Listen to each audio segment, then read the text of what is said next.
Ақ түсті аңдар адамдарға әрқашанда ерекше болып көрінетін еді.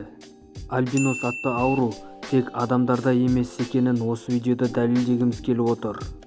Альбинос ауруы негізінен терілік аурулардың қатарына кіреді. Альбинос ауруына ұшыраған жануарлардың терілерінің барлық жері аппақ болады. Және бір айта кететін жайт, альбинос ауруына ұшыраған аңдардың көпшілігі жабайы табиғатқа сіңісе алмай жатады.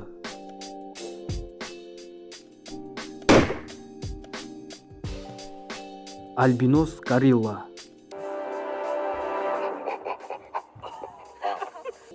Бұл әлемдегі ең жалғыз горилланың бірі.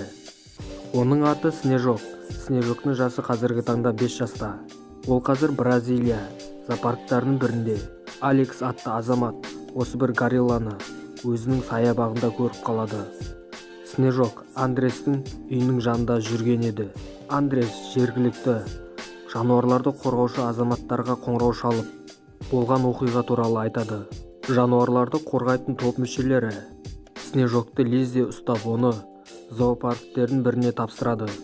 Снежок қазіргі таңда жасына байланысты аурушаң болып қалды және бұрынғыдан қарағанда өте қатты әлсіреп қалған. Ақ аллигатор. Бұл аллигаторларға жабайы табиғатта өмір сүру өте қиын. Өйткені бұл аллигаторлардың кәдімгі аллигаторларға қарағанда тырнақтары, тістері өте әлсіз келеді. Сонымен қатар көздері де түстерді ажырата алмайды. Сондықтан бұндай аллигаторларды тек сіздер зоопарктерден ғана көре аласыздар. Бұл аллигаторлардың дерлік денесінің барлық жері ақ түсті болады. Сонымен қатар көзінің түсі қызыл немесе көк болуы мүмкін.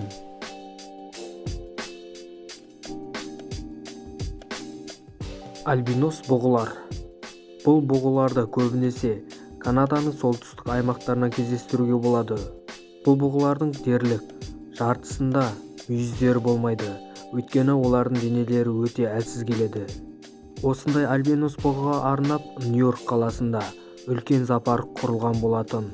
Оның аты Сенека деп аталды. Ол зоопаркте осындай бұғылардың бірнешеуін кезіктіруге болады. Таус. Осы бір әдемі альбинос құсты Австралияның зоопарктерінің бірінен кезіктіре аласыздар.